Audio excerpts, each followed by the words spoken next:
Mga ka-swim mom, dumating na rin yung in-order ko from Speedo, yung Fast Skin Junior Hyper Elite Goggles. Tagal ko na talagang gustong-gusto to, kaso alam nyo na, minsan limited ang budget, kaya laging nauurong. Pero super thankful ako ngayon kasi nabili ko na rin finally para kay Water Princess. Ang ganda ng kulay, promise. Actually may black version ako nito, pero pang adult pala yon, kaya minsan ko lang siyang magamit.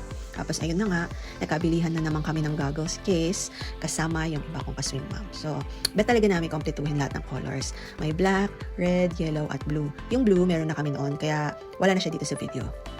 And bumili na rin ako ng bagong training goggles kasi sira na yung dati namin. Nabakbak na yung mirror lens kaya need ko ng palitan. At kung napansin nyo, dalawa yung binili ko kasi magkaiba yung training goggles at competition goggles. Pwedeng gumamit kahit alin during competition. Pero kung palaging gamit mo yung isa, syempre mas mabilis masira o kaya lumuluwag. Kaya mas okay na may hiwalay para sa training at isa sa competition. And for me, reward na rin yun para sa mga anak mong nagsusumikap sa training, di ba? So sana nakatulong tong ganitong klaseng video sa inyo.